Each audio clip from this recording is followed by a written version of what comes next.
Today, on how it's made. Metal golf clubs.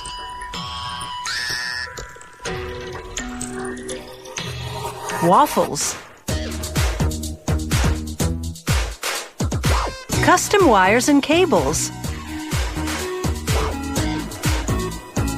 And train wheels.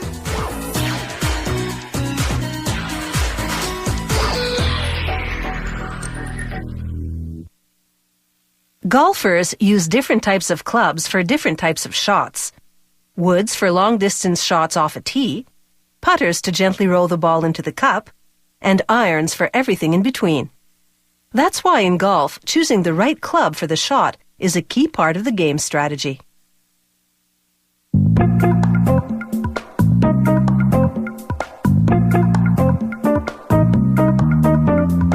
The heads of these golf clubs are made from aerospace-grade stainless steel. To produce them, the factory begins with a wax replica of the club head. To make this wax pattern, as it's called, they inject hot wax into a mold. They extract the pattern and snip off the bulk of the excess wax.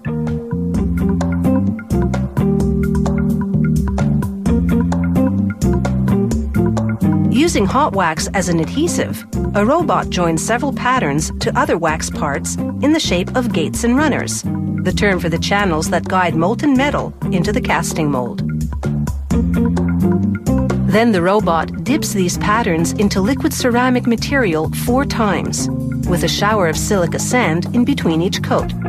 The ceramic and sand harden, forming a shell around the wax patterns. Then the factory melts out the wax.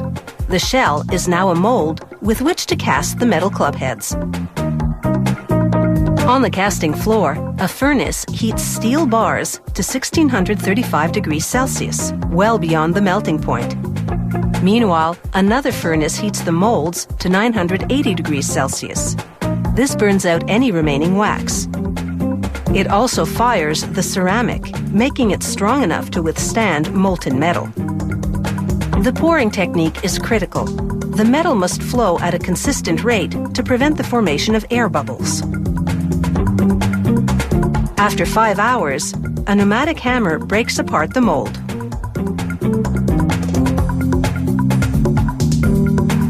Workers saw off the gates and runners, separating the club heads. Then they grind off the last remnants of the gates and runners.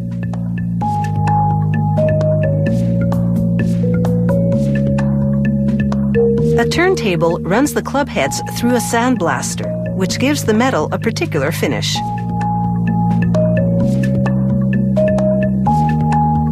Next, they stick on a metal badge bearing the club's model name. They apply a dot of automotive paint. The color identifies the angle of the club. There are 12 different angles.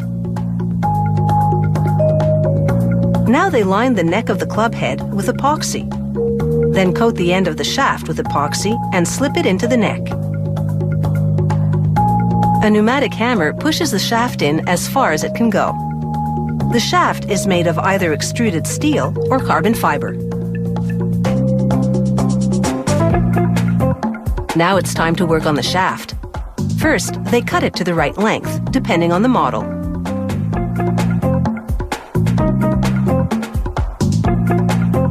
Then they put the shaft on a spindle and wrap the top 25 centimeters in double-sided tape to hold the club's rubber grip.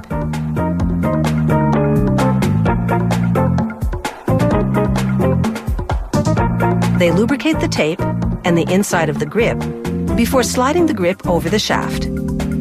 A laser line helps them align the grip in the right position. This is critical because the grip is the golfer's guide to correct hand positioning, which is essential to a good swing. Next, a computer reads the lie, the term for the club head's angle relative to the ground. Then it reads the loft, the term for the angle of the club head's face. The computer then tells the technician what adjustments to make. Once he's made the adjustments, the computer reanalyzes the new loft and lie to ensure they're perfect.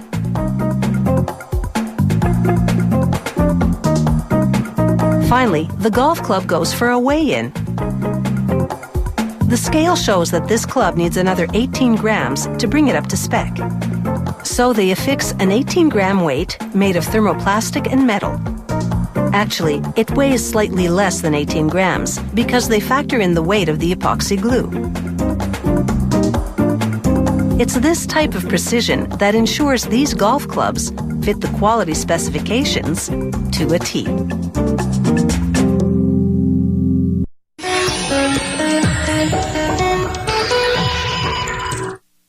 The waffle started out in the Middle Ages as a flat wafer made not from wheat flour, but from oats or barley.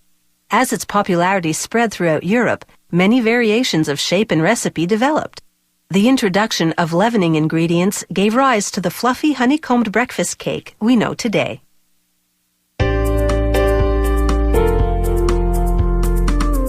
The introduction of frozen waffles in the 1950s marked the dawn of a new era for these breakfast batter cakes. Making your morning waffles was suddenly a snap. All the big prep work takes place at the factory. They add flavorings like berries to a flour-based waffle mix, and then turn to the liquid ingredients: water, canola oil, and liquid cane sugar. They pour them into a big tank and mix thoroughly. Then they're ready to thicken it into a batter with the flour-based waffle premix. It also includes baking powder, which reacts with water to cause pockets of carbon dioxide to form, for a leavening effect that will continue during baking. After adding more berries, this batter is complete, and there's enough in this one tank to produce 3,600 waffles. Hot waffle irons move past a sprayer for a misting with a non-stick coating. Down the line, an automated pump deposits measured amounts of batter onto each grid plate. The top grid plates encase the batter. This production line is computerized, which ensures the plates are filled quickly and without any spills.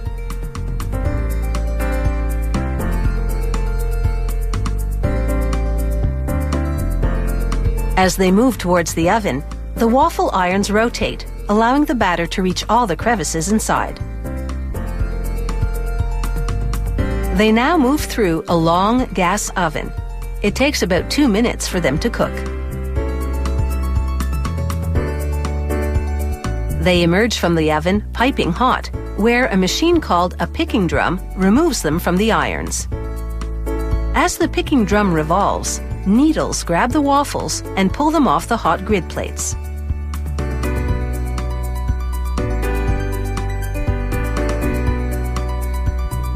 The picking drum transports the waffles up to another level.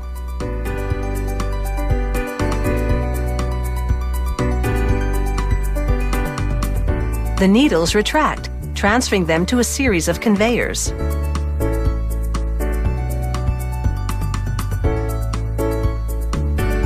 At the other side of the factory, the waffles enter a blast freezer.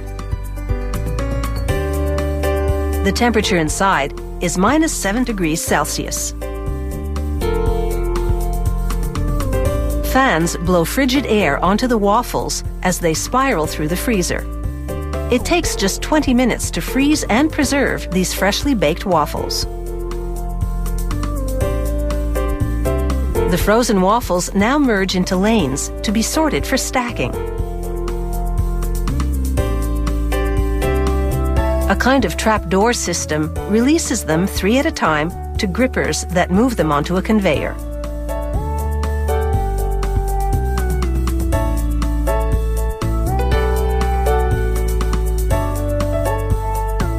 The conveyor lane narrows, which forces the waffle stacks into a single row. A sensor-activated gate releases the stacks, 2 at a time, to the packaging station. It takes just a second for the 2 stacks of frozen waffles to be wrapped and sealed in a tight cellophane packet.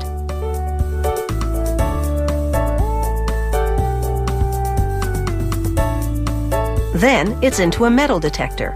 To demonstrate how it works, we place a quarter on one of the packages. The system senses it immediately, and a blower blasts the package off the conveyor. Suctioning fingers now pick up the outer paperboard box and open it as they place it on the conveyor. A ram then shoves the wrapped waffles into the box. Incredibly, they churn out more than 8,600 waffles an hour at this factory, catering to different tastes and dietary requirements. And that merits a toast.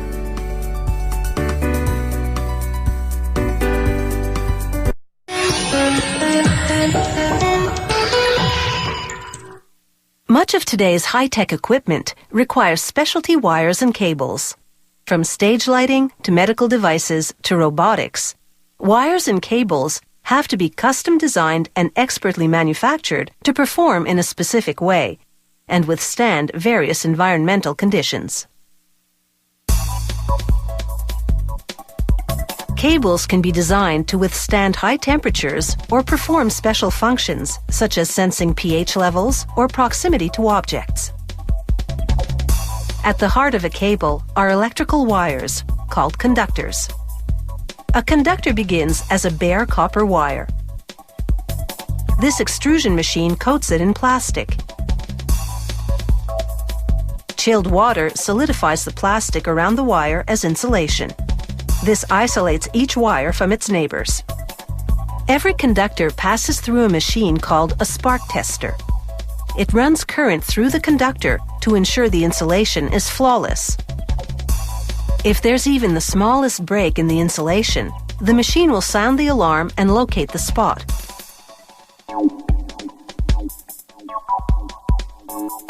The conductor then enters a machine called a cabler. It unrolls spools of insulated conductors and unites them with other components to form the cable's inner workings. At the center of this particular cable is a twisted pair of insulated conductors. Around them go color-coded insulated conductors and fillers to fill in the gaps between the conductors, giving the cable a smooth, cylindrical shape. Here, the fillers are strands of polypropylene foam. An orientation plate aligns the components in the proper configuration as they enter the cable assembly die. The components exit the die with the fillers wound around the insulated conductors, which wrap around the central wire. The next machine, called a taping head, wraps binder tape around the cable. This tape holds everything tightly in position so that the assembled components don't unravel.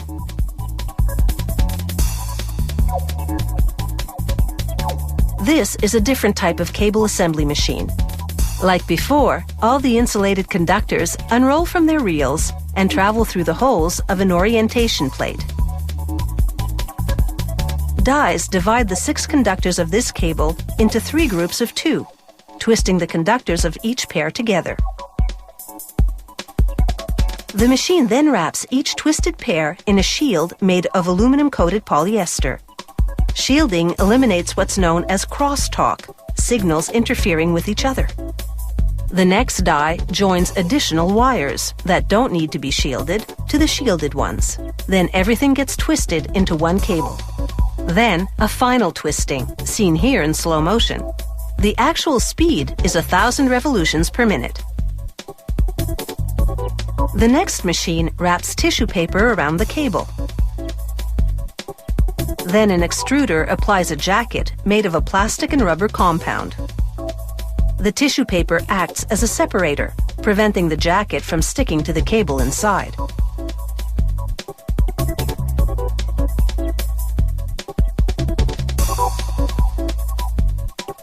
Sometimes, instead of tissue paper, the cable runs through a bath of talc. Talc is a mineral that absorbs heat, so, just like tissue paper, it prevents the jacket from sticking.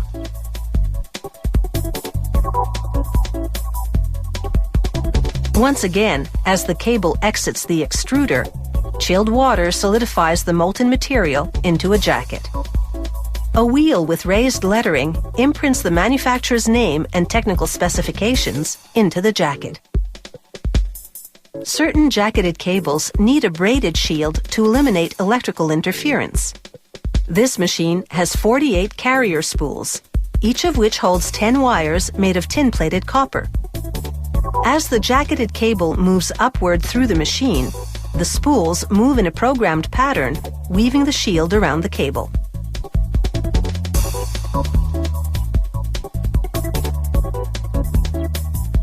From there, a last trip through the extruder for a final thermoplastic jacket. And the custom-made cable is ready to be connected and powered up.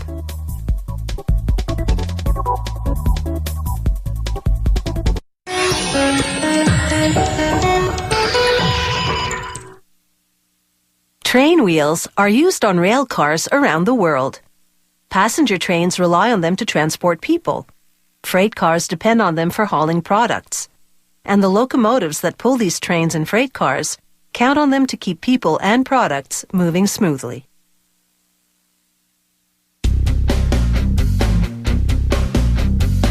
This company has been making train wheels and axles for over 150 years. To start, an electric furnace melts recycled steel at about 1600 degrees Celsius.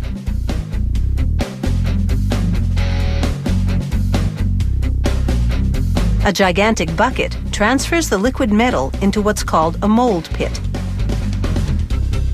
Inside the pit, the metal fills 8 molds from the bottom up, creating steel ingots 6 meters long.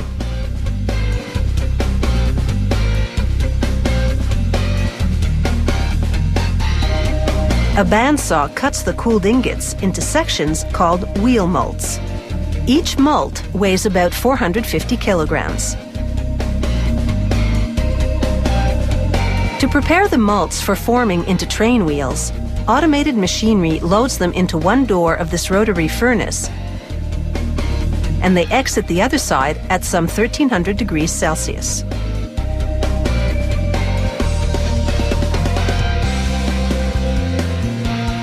A machine then places the molds into a high-pressure water descaling unit that removes the outermost layer of metal.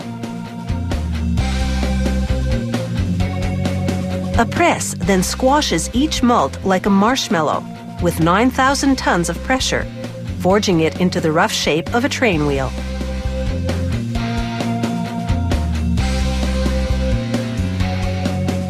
The train wheel is 76 centimeters in diameter when a robot removes it from the press and delivers it to a rolling mill. The mill squeezes and shapes the wheel until it expands to 91 centimeters in diameter, a 20% increase.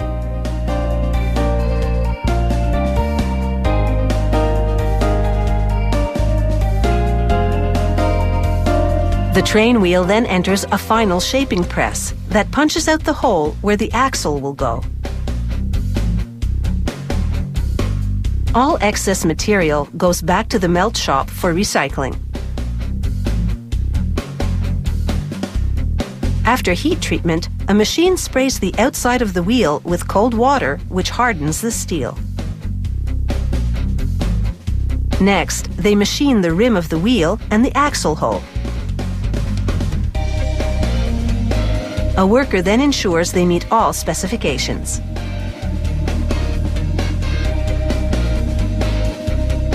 Identified and labeled, the wheels are now ready for the axles.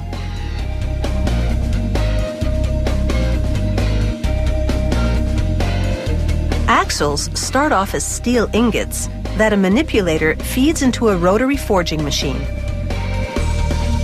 The machine rotates and hammers the piece, gradually shaping the hot metal into an axle.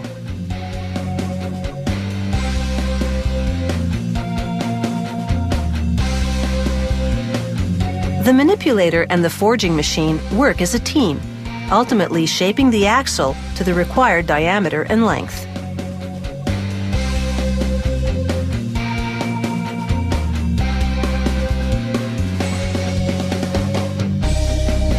The axles then go through a heat treating process. Next, they machine the entire axle, removing all excess material and preparing it to accept the train wheel. Here, a wheel mounting press fits a wheel onto each end of the axle.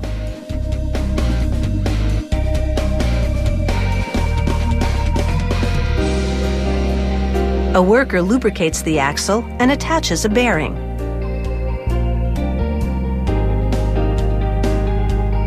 He then bolts on the end cap and secures it using a torque wrench. A crimper tool locks the bolts in place. Finally, the mounted wheel set rolls off the assembly line, ready to install under a rail car.